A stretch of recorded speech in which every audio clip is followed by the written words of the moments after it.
pessoal, espero que todos vocês estejam bem. Bem-vindos aqui à nossa videoaula. E hoje eu falarei para vocês a respeito da nossa introdução ao estudo da economia e mais especificamente ao estudo da microeconomia. Então, eu separei um material, vou compartilhar aqui com vocês. E esse material vai cobrindo, à medida que a gente avança, todo o programa que foi estipulado e aprovado no plano de ensino de vocês e que consta no Siscard. Então, quem tiver alguma dúvida pode acessar o Siscard lá, tá? Consta também a nossa bibliografia básica, beleza? Nosso grupo de WhatsApp, ele também tem tanto os slides como o livro-texto que a gente vai adotar, ok? Então, vamos lá.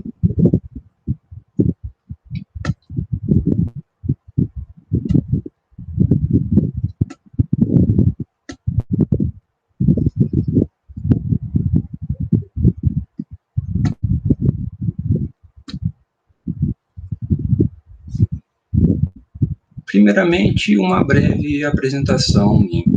Eu sou o professor Gabriel Nemirovski, eu sou economista, registrado no Conselho Regional de Economia de Mato Grosso do Sul, sou bacharel em economia formado pelo FMS em Campo Grande, eu sou mestre em administração, título concedido a mim pelo programa de pós-graduação em administração, que é ofertado pela ESAN, que é a Escola Superior de Administração e Negócios da UFMS, se localiza em Campo Grande, e eu sou doutor em educação pela Unesp no campus de Marília. Eu atuo como professor da Teoria Econômica Geral no campus de Nova Andradina desde 2014, atendendo demandas aí dos cursos de Gestão Financeira, Administração, Contabilidade, História e Engenharia da Produção. Ok? A primeira questão que a gente vai passar aqui no curso, né, nossa disciplina, é o que é economia. O que é economia? A economia ela pode ser entendida como um estudo do sistema econômico, né, regional, uma economia, vamos pensar, de Nova Andradina, de Mato Grosso do Sul, uma economia nacional, no caso, a economia brasileira, né, ou economia de algum país estrangeiro também, e economia internacional, assim como uma economia global, né? A economia também pode ser entendida como ciência econômica.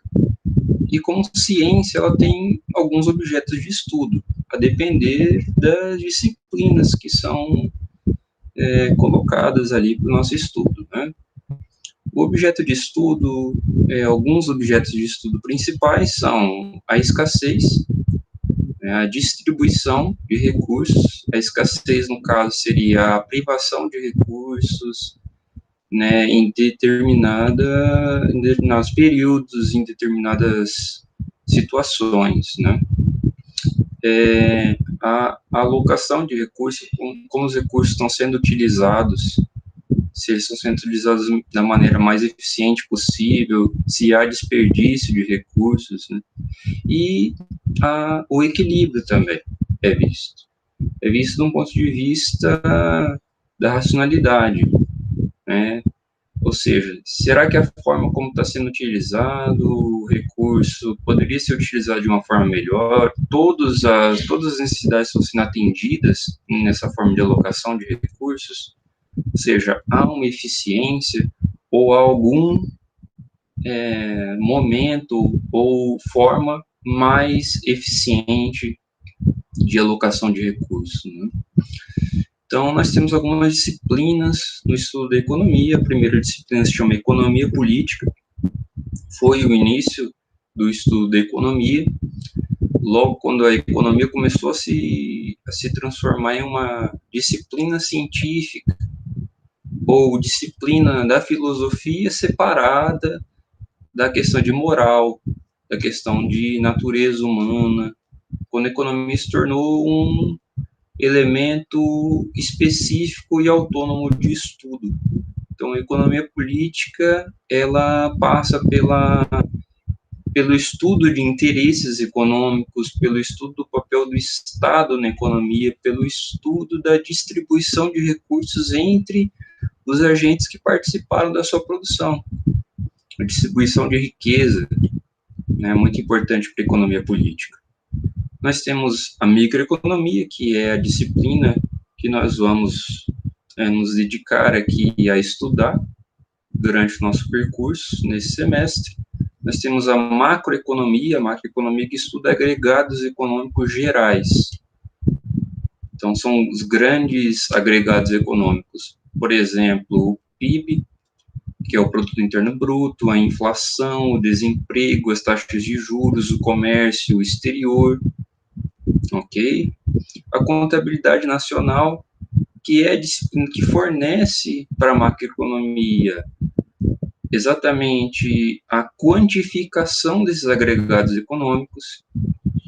A matriz insumo-produto, que é a disciplina que vai estudar a conexão entre os setores de um sistema econômico. Por exemplo, qual é o setor da economia brasileira que gera o maior impacto em relação aos outros setores? Por exemplo, a construção civil. Se ela recebe um investimento de 10%, em relação ao que ela já tem hoje, se o investimento nesse setor cresce em 10%, vamos supor, em termos de crédito, é um crédito do BNDES, que é um crédito barato, é um crédito que tem como foco o desenvolvimento nacional. Vamos supor que tenha um incremento de 10% de investimento desse setor. Os outros setores vão ser impactados em quantos por cento? Nós temos setores logísticos, por exemplo, que operam conforme a demanda do setor de construção civil também. Então, a gente estuda na matriz de produtos encadeamentos setoriais ali de um sistema econômico. E a história econômica. A história econômica vai apresentar como um determinado sistema econômico se desenvolveu, seus processos de modificação, seus processos de evolução, de ruptura histórica, de avanço. A gente vai estudar ciclos, crises, todos esses movimentos que atingem um determinado sistema econômico. Okay? Então, essas são as disciplinas, esses são os objetos estudados pela economia. E, então, vem aquela perguntinha básica. O que é economizar? Economizar, então, pessoal, sei que isso é um pouco diferente do que aquilo que a gente escuta diariamente. Economizar não é poupar, por exemplo. Economizar é alocar recursos de forma eficiente. Isso é economizar recursos. Então, você está economizando quando você aloca seus recursos de forma eficiente, sem desperdício ou minimizando o desperdício. Ok? Por que a gente sempre tem uma sensação de escassez de recursos, né? Voltando ali ao objeto que talvez seja o principal objeto da ciência econômica.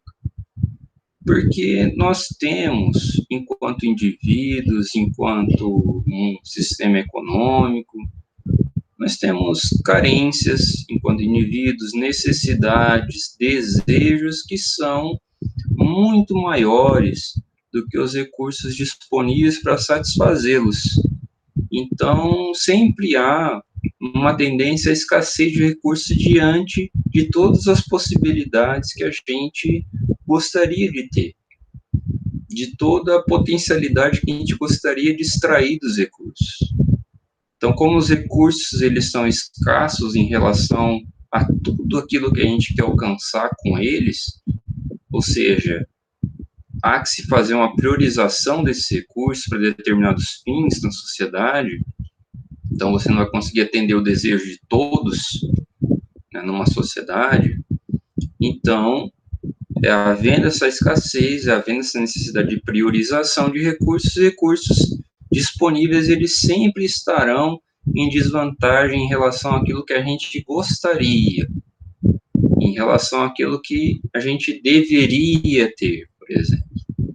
Então, a gente tem como conclusão disso que economizar não é poupar, não é fazer poupança. O que é uma poupança? A gente pode entender poupança como um resto do período, aquilo que não foi consumido durante um período. Então, aquilo que é um resíduo de um período estudado. Então, o tempo é muito importante para a gente também fazer uma avaliação econômica, seja de uma unidade econômica, seja de um sistema econômico. Ok? O tempo é muito importante. Então, aquilo que sobra de um período é chamado de poupança. A economia lida com problemas econômicos, e esses problemas, eles estão aí sempre envolvidos em contradições, em, vamos dizer assim, em elementos ali que geram um determinado antagonismo na sociedade, na forma de como resolvê-los, de como lidar com esses problemas. E os problemas fundamentais são os seguintes: o que produzir? De acordo com as eficiências que você tem, os custos comparativos que um determinado sistema econômico tem, ele vai definir aquilo que ele produz de forma mais eficiente. Qual é a forma mais eficiente de alocar os recursos? Umas formas em que a gente gera menos desperdício e um retorno maior. Então, a gente tem que decidir o que produzir com base nesses elementos que são técnicos, ok? Então, os países, por exemplo, eles vão, né, num sistema global de produção, a gente vai ter uma divisão internacional do trabalho, ou seja, a gente vai ter uma especialização produtiva. Então, os países, eles vão se desenvolver nessas áreas em que eles têm recursos que são aproveitados de forma mais eficiente do que em outros lugares. Então, a gente tem no Brasil, por exemplo, o agronegócio. O agronegócio aqui é mais eficiente do que, por exemplo, países da Europa Central, onde lá é mais eficiente a produção de tecnologia. Então, são países que vão se especializar na produção de tecnologia, enquanto a gente vai se especializar na produção de produtos agrícolas exportáveis. Então, o que produzir gira em torno dessa especialização. Para quem produzir? A quem a gente quer atingir com a nossa produção? Que mercado, por exemplo, a gente quer atingir com o nosso produto? Para quem que a gente vai produzir, afinal? A gente vai produzir, se for uma empresa, para outras empresas, ou a gente vai produzir para o consumidor final? Que tipo de empresa é essa que vai comprar da gente? Que tipo de consumidor é esse que vai comprar um produto? Ok? E o quanto produzir? A gente já sabe o que produzir, para quem produzir, mas quanto a gente vai fazer disso? De todos os produtos que a gente pode ter à disposição, quanto a gente vai fazer? E como produzir? Uma decisão a respeito da tecnologia, da associação de fatores de produção, no caso, trabalho, capital, os recursos naturais, a energia que a gente está utilizando, os recursos financeiros. Como produzir é uma pergunta que gira em torno exatamente da forma como a gente vai associar esses elementos da produção. Quando produzir?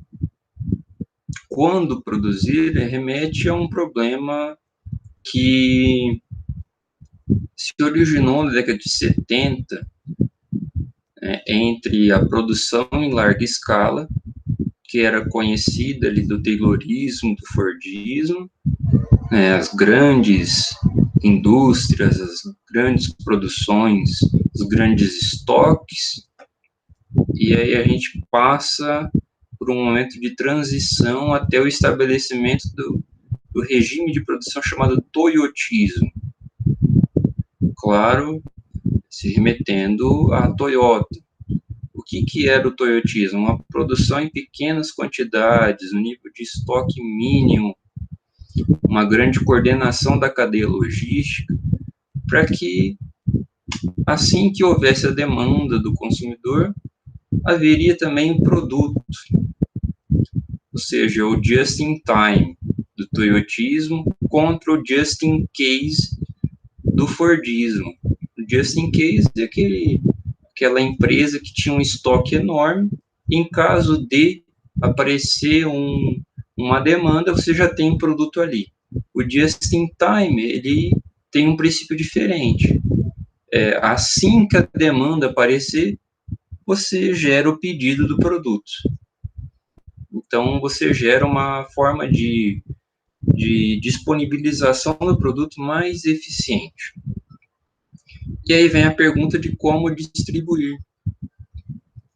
Ou seja, você vai coordenar, você vai inserir toda a cadeia produtiva dentro da sua empresa, ou seja, você vai cumprir com todas as etapas de produção dentro de uma empresa, ou você vai trabalhar com a ideia de gestão da cadeia de suprimentos, por exemplo, em que você tem vários elementos ali, desde a produção mais elementar da matéria-prima, passando pelo atacado, varejo, até chegar ali na sua empresa, por exemplo, e dali para o consumidor final. Qual é a forma de distribuição que vai ser utilizada? Né? Então, dando sequência aqui, nós temos outra diferenciação também na ciência econômica, que é a diferença entre o econômico e o financeiro. No econômico, nós estudamos processos de produção, circulação, distribuição e consumo. Nós também estudamos fluxos como renda, investimento, poupança, tributação, importação, exportação. Ou seja, quando nós falamos de econômico, o do econômico, nós estamos falando de dinâmica, de transformação. À medida em que a gente lê um dado econômico, a gente tem que partir do pressuposto de que esse dado está em movimento, de que já não é mais esse dado. A gente tirou a foto de algo que está em constante movimento. O financeiro, por outro lado, ele vai envolver elementos e conceitos ali que vão indicar para a gente uma certa estática. O orçamento, um fluxo de caixa, receitas, despesas, aplicações, patrimônio.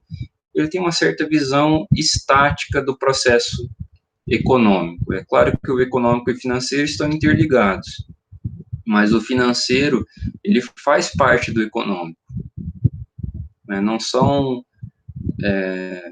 áreas antagônicas de estudo. O financeiro faz parte, né? A engenharia econômica, por exemplo, é um estudo exatamente do controle financeiro. É uma área também de estudo bem interessante, né? De controle, de prospecção, de avaliação de investimentos. Isso aí faz parte da economia, da ciência econômica também.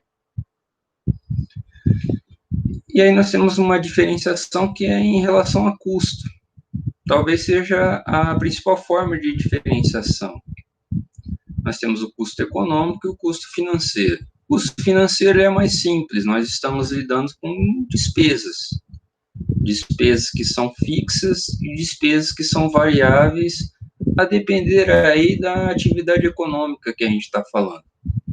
Então, a gente pode estar falando de um aluguel, a gente pode estar falando de uma conta de luz, a gente pode estar falando de uma conta de fornecedores, de matérias-primas, a gente pode estar falando de combustível.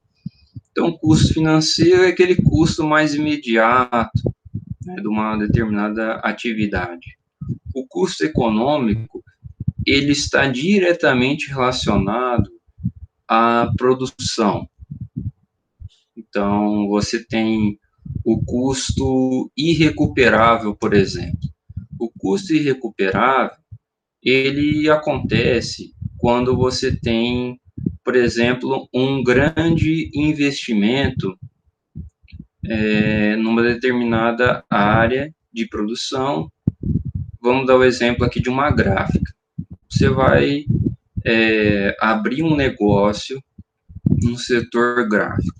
Então, você vai lá comprar um maquinário, você vai contratar profissionais que tenham experiência, ou vão ser treinados para atuar nessa área, para atender nessa área, para lidar com os softwares necessários. E aí, por exemplo, você observa que existe uma oportunidade em outro setor econômico e que você deseja abrir uma unidade de negócios nesse outro setor. Só que para você abrir nesse outro setor, você teria que praticamente jogar fora todo o investimento que você fez para ter atuado no negócio gráfico. Então, esse custo que você teve de máquinas que foram muito específicos ali para o setor gráfico, esse tipo de investimento que foi feito ali não vai ser recuperado através de uma atuação num outro setor. Esse é um custo para você de capital que ele é irrecuperável nesse sentido, né? Então, você tem ali também os custos de oportunidade, que são os custos principais ali que a gente está acostumado a lidar no nosso cotidiano, mas a gente não entende como custo de oportunidade. O que seria esse custo? O custo de oportunidade está atrelado à ideia de que existem diversas formas de aplicar recursos. Recurso tempo, por exemplo. Então, existem diversas formas de você alocar seu tempo. Você pode estudar, você pode estar trabalhando, você pode estar focando num aperfeiçoamento, num curso específico, ali num curso de idiomas. Então, existem diversas opções para você alocar o seu tempo. Você tem 24 horas por dia, você pode dormir, você pode optar por uma atividade recreativa, um lazer, ou estar com seus amigos e tal. E aí, existem diversas formas de você escolher qual tempo que você vai dar para cada atividade dessa. A forma como você vai escolher uma determinada forma dessa, de dispêndio do seu tempo total, vai dizer para a gente qual é o custo de oportunidade de cada atividade dessa que você está fazendo. Por quê? Porque o custo de oportunidade, ele é exatamente aquilo que você tem que renunciar quando você escolhe fazer outra coisa. Por exemplo, estou escolhendo aqui, estar agora gravando esse vídeo com vocês, né, para vocês, sobre economia. Eu poderia estar usando meu tempo de outra forma, eu poderia estar com a minha família, eu poderia estar assistindo TV, assistindo uma série, eu poderia estar fazendo outras coisas, né? Então, aquilo que eu estou renunciando a fazer para estar aqui com vocês é o custo de oportunidade de estar aqui com vocês. Todo o bem-estar que eu podia estar tendo em outras atividades, eu estou renunciando para estar aqui gravando o vídeo. Ok? Vocês entenderam então o princípio? Então, como não existe um recurso infinito, o tempo ele é finito para a gente, então a gente não pode alocar de diversos modos sem a gente enfrentar esse custo. Assim como o dinheiro também. O custo de oportunidade de fazer um investimento, um determinado investimento, é o retorno que a gente poderia estar tendo com esse dinheiro fazendo outra opção de investimento. Então, por exemplo, se você vai fazer um investimento financeiro em uma aplicação de um fundo imobiliário, qual é o custo de oportunidade em relação a esse tipo de investimento financeiro? A gente pode pensar que o custo de oportunidade é exatamente aquilo que o investimento financeiro daria se a gente usasse os recursos para aplicar na poupança, que seria um ganho mínimo esperado. Então, o custo de oportunidade gira em torno disso, dessa escolha que a gente faz na alocação de recursos. Existem também os custos chamados custos de transação, que são custos que surgem quando você opera um determinado sistema econômico. Acho que vocês já ouviram isso, de custo Brasil, por exemplo. O que é esse custo? Ele é um custo associado à criação de um negócio no Brasil. Então, a criação de um negócio não é só você fazer o registro do negócio, né? Abrir um CNPJ, por exemplo. você precisa entrar em contato com uma câmara de comércio, você precisa entrar em contato com vamos colocar aqui, com a avaliação sanitária, né? Você precisa entrar em contato com diversos setores aí burocráticos, vão exigir uma papelada para você, isso vai gerar, ou vai demorar em torno aí de uns 15 dias, 20 dias, para você conseguir fazer o seu negócio estar a ponto de trabalho, né, de exercer a atividade dele, né. Então, o custo de transação, ele é um custo do negócio, de se fazer um negócio, de se fazer contratos. Ele é um custo que você tem quando você vai monitorar o comportamento de um fornecedor, por exemplo, estabelecer qualidade, prazo, preço. Qual é o custo de fazer isso? O custo de operar num sistema econômico. Esse é o custo de transação. Então, é um custo que aparece, não aparece diretamente na atividade econômica, mas ele aparece nos negócios. Ele não pode ser ignorado. Ele é um custo que está atrelado, por exemplo, numa compra de uma casa. Então, existe um custo cartorial ligado à compra de uma residência, por exemplo. Você tem que fazer o registro do contrato, depois você vai ter que pagar ITBI, ou seja, você vai ter que fazer toda uma série de trâmites burocráticos para você poder ter o usufruto do objeto. Então, isso é o custo de transação. E existem os custos de produção. São os custos dos fatores de produção. Ali a gente falou do trabalho e do capital. O custo de produção é exatamente isso. Na questão do trabalho, vai aparecer a sua folha de pagamentos. Então, o custo de produção, folha de pagamentos, porque a gente está lidando aqui diretamente com a produção. Então, a gente pega a folha de pagamentos de pessoal de fábrica, por exemplo. A gente não está levando em consideração a folha de pagamentos do pessoal administrativo, pessoal de escritório. A gente está lidando só com a produção.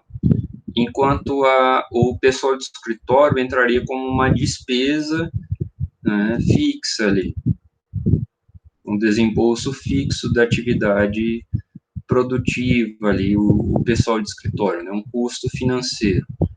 Mas o pessoal de chão de fábrica, por exemplo, a gente traria como um custo de produção da nossa atividade econômica, beleza? Então, o custo de capital também. O custo de capital, considerando como capital o maquinário, as finanças são colocadas ali para operar numa determinada produção. O custo do capital, ele é exatamente aquilo que seria exigido como um retorno mínimo do capital, pelos proprietários desse capital. Um aluguel, por exemplo, desse capital, esse capital não é seu, a gente está falando de uma terra, de instalações, fabris, edificações, veículos, a gente está trabalhando com essa ideia. Então, em cima de todos esses elementos, a gente pagaria algo que seria uma renda desse capital, um aluguel, por exemplo, ou um retorno mínimo desse capital. Isso entra como um custo, porque isso vai ser debitado, né, em relação às receitas, e isso é exigido pelos proprietários do capital para que o negócio continue operando. Ok? Então, a gente tem a questão, o que é um sistema econômico? Um sistema econômico, ele é um circuito de inter-relações entre agentes econômicos. Esses agentes estabelecem transações entre si, gerando determinado efeito de bem-estar sob a forma de fluxo de renda e estoque de riqueza. Ok? Esses agentes econômicos podem ser divididos em famílias, administração pública, órgãos estatais, corporações privadas, públicas, cooperativas, instituições sem fins lucrativos. As rendas, né, a gente está falando de fluxo de renda. Quais são essas rendas? As rendas são dividendos, salários, retiradas no caso de cooperativas de trabalhadores, lucros, aluguéis. E no caso de termos ali umas marcas, patentes, ou seja, a propriedade intelectual, nós temos uma renda do tipo de licenças e royalties. Se você tem, por exemplo, uma franquia, você tem que pagar mensalmente uma licença para estar utilizando o nome da determinada empresa da qual você é um franqueado, ok? E a riqueza, né? É bom separar a renda de riqueza. A riqueza ela se divide em três formas, né? A riqueza econômica, pelo menos. Uma forma especulativa, que é exatamente a forma monetária, instrumentos financeiros também, como títulos, ações, tudo aquilo que você tem que é o seu patrimônio na sua forma financeira, na sua forma líquida, que pode ser utilizada a qualquer momento. Eu chamo de especulativo porque está aguardando, está sempre observando as flutuações de mercado para investimento naquilo que é mais oportuno, naquilo que é mais eficiente. Então, especulativo porque especula exatamente o momento, as circunstâncias, as oportunidades de mercado. Especula sobre isso. Especulativo não, especulação não é um termo pejorativo. A especulação é fundamental para os mercados funcionarem. Especulativo no sentido de que aguarda um momento certo de fazer um investimento, de abrir mão de um determinado investimento para migrar para outro. Uma riqueza imobilizada é aquela riqueza que está sob a forma de terrenos, de casas, de apartamentos, de edificações fabris, de instalações, de veículos. Então, a riqueza está imobilizada na forma daqueles objetos.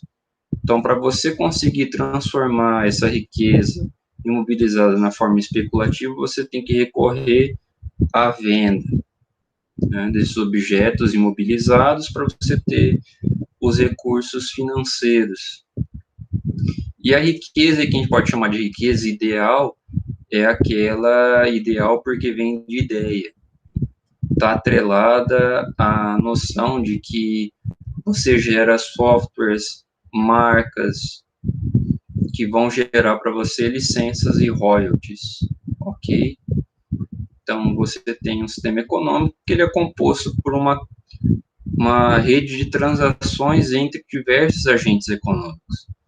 E o sistema econômico que ele sempre vai gerar como um resultado um determinado bem-estar que cada agente econômico vai ter, ou seja, um determinado grau de satisfação de suas necessidades específicas, necessidades às vezes que são de lucro, que são de consumo, que são de acesso a um determinado bem público, no caso, por exemplo, recursos de saúde, recursos de educação, de transporte, de segurança. Então, você tem que pensar que os agentes têm diversos objetivos também no sistema econômico. E aí eles vão ter como uma resultante disso, né, o seu bem-estar ele vai estar medido ali em termos de renda e de riqueza. Outra pergunta importante é como coordenar um sistema econômico.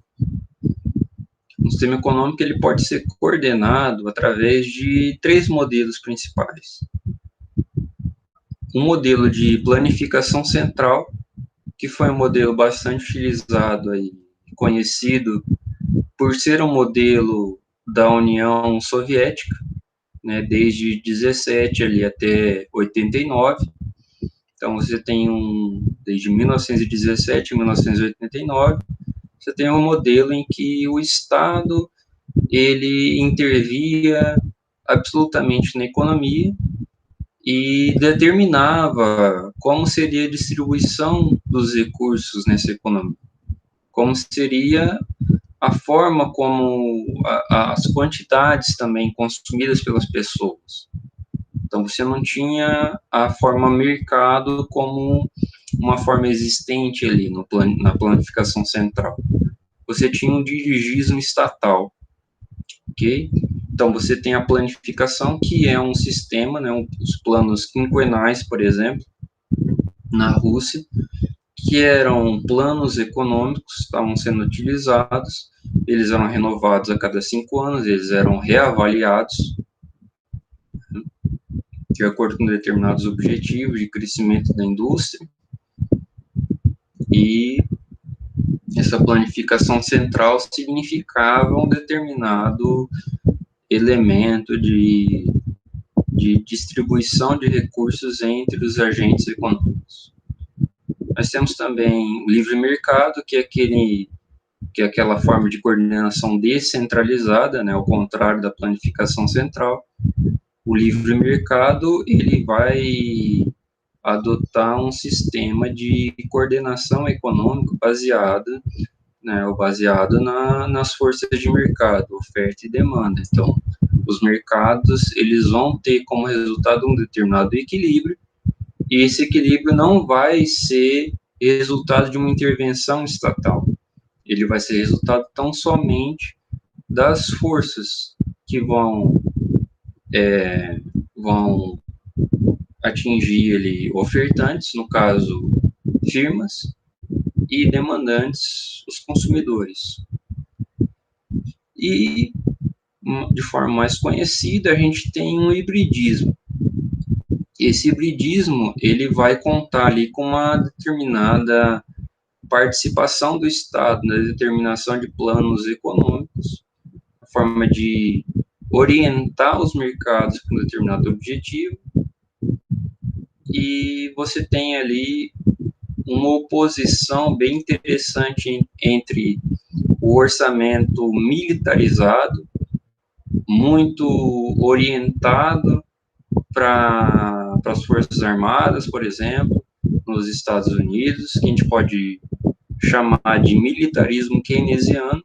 Keynesiano porque vem o remédio, o seu nome, a John Maynard Keynes, que foi um pensador da economia muito importante ali na década de 30, 40, e ele exatamente pensava sobre a necessidade de intervenção do Estado em momentos de crise, de incentivos estatais para que o sistema econômico saísse de um momento de crise, de depressão econômica. A importância de investimentos públicos. Então, o militarismo keynesiano é a orientação dos investimentos públicos.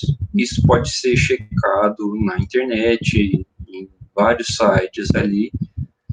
A orientação dos investimentos públicos para as Forças Armadas, por isso militarismo keynesiano. De um outro lado, a gente tem um modelo que é um modelo que surge com a China desde os anos 80, que é um modelo de projetamento. O que é esse modelo de projetamento? O projetamento chinês, ele tem esse nome de acordo com uma determinada tradição de planificação central que foi feita exatamente para orientar mercados, orientar a produção econômica de várias empresas. Na China, por exemplo, embora seja a República Popular da China, dirigida pelo Partido Comunista Chinês, a China não se livrou, não cerceou os seus bilionários, como fez a União Soviética. A China, ela gera bilionários. Ela precisa desse capitalismo, um capitalismo de Estado, para continuar avançando o seu ritmo de produção, o seu crescimento, que chama a atenção do mundo todo, porque se recupera rápido de crises e consegue um desenvolvimento econômico bastante vigoroso, principalmente um desenvolvimento industrial, enquanto várias partes do mundo perdem as suas indústrias locais, a China, ela atrai indústrias, ela atrai comércio internacional. Então, é um modelo de investimento que vai antagonizar com o militarismo keynesiano dos Estados Unidos. Ok? É um tema bastante interessante, bastante contemporâneo. Quem ficar mais interessado, sugiro procurar artigos sobre isso. O mercado como um instrumento de coordenação econômica. Por que o mercado? Porque no sistema mesmo híbrido, né, a gente tem o mercado como um instrumento que vai ser a principal forma de eficiência econômica, o principal instrumento ali que vai orientar a eficiência econômica, né? A distribuição de recursos, a alocação de recursos, o sistema de preços, né? E o que seria um mercado? O mercado, ele é uma estrutura institucional. Quando a gente está falando de mercado, a gente está falando do supermercado, do mercadinho. A gente está falando de uma estrutura que permite o encontro entre ofertantes e demandantes. Então, é uma estrutura institucional. Por que institucional? Porque depende da conveniência, depende de acordos, de contratos, né? Depende de certas formas de relação econômica que estão estabilizadas, são regulares, né? Então, é uma estrutura institucional. Lembrando que instituição tem a ver com conveniência, né, com convenção econômica também. Porque os agentes econômicos, eles vendem, os ofertantes, e compram, que são os demandantes, bens e serviços, em transações de baixa frequência, de baixa incerteza, de baixa especificidade e baixo teor estratégico. Por que a gente está falando isso? Porque a gente tem três estruturas institucionais concorrentes. A gente tem o mercado, o contrato e a internalização. Quando uma empresa, por exemplo, ela vai procurar comprar e vender produtos e ela recorre ao mercado, ela está procurando um produto no mercado que não seja específico, porque ela não pode correr o risco, por exemplo, de deixar para o mercado um produto estratégico para ela. Um produto estratégico é um produto que ela vai ter que selecionar muito bem o fornecedor. É um produto para o qual ela vai ter que estabelecer um contrato de exclusividade. Às vezes, esses contratos envolvem segredos industriais. É um motor de um determinado carro que está para ser lançado ainda. Então, você tem uma série de especificidades que você não pode deixar para o mercado atender. Então, você tem que selecionar. Então, enquanto tem essa seleção, enquanto tem alguma especificidade, algum grau estratégico, né, você não recorre ao mercado. Se o produto que você está procurando não tem nada disso, ele sempre é encontrado no mercado, é encontrado em abundância, não há falta, ele tem um preço muito abaixo do que seria um produto específico, estratégico para sua empresa, por exemplo, então você pode recorrer ao mercado. Sempre vai estar lá, não é nada diferenciado, por exemplo, não tem uma qualidade que gere um valor maior naquilo que você está produzindo, né? Já o contrato, ele vai colocar os agentes econômicos em uma relação de exclusividade, determinação de prazo, de qualidade, de preço, né, de composição, de determinada forma de montagem desse produto, para atender às exigências de quem está comprando, de quem vai receber esse produto.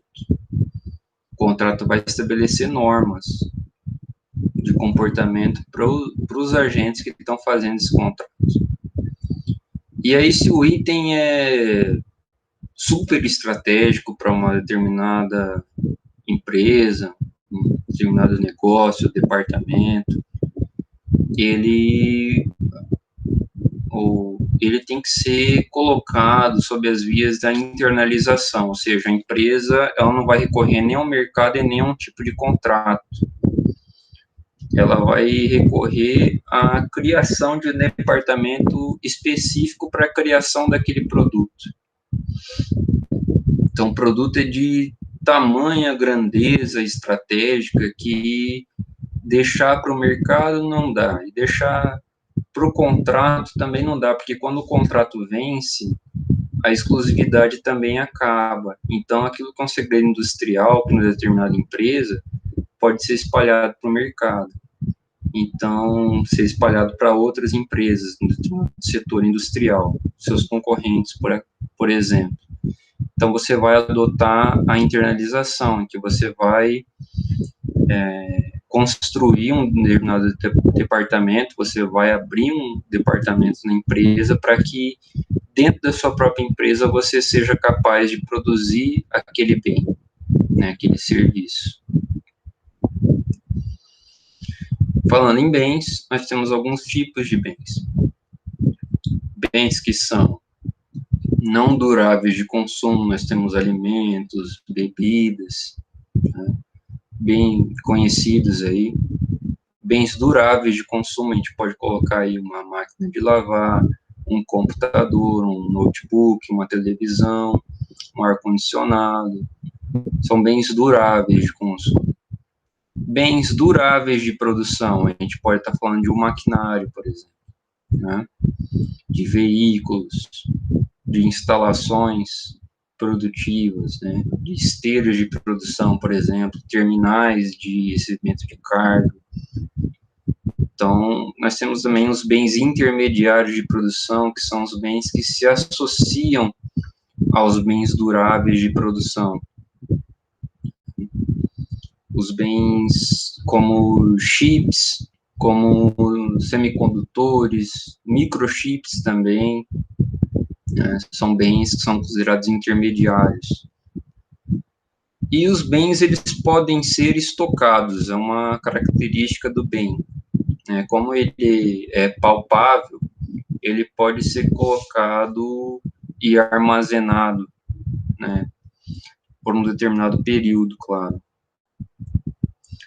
Já os serviços, eles têm como característica principal o fato de que eles não podem ser estocados. Os serviços, eles são produzidos no mesmo momento em que eles são consumidos.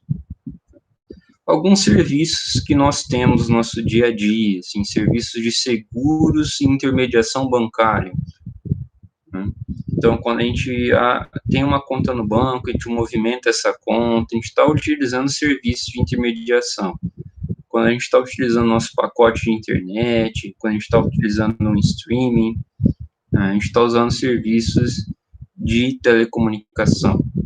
Serviços de logística e transporte, quando você está utilizando um Uber, por exemplo, quando você está utilizando aplicativos para entregas de compra, né?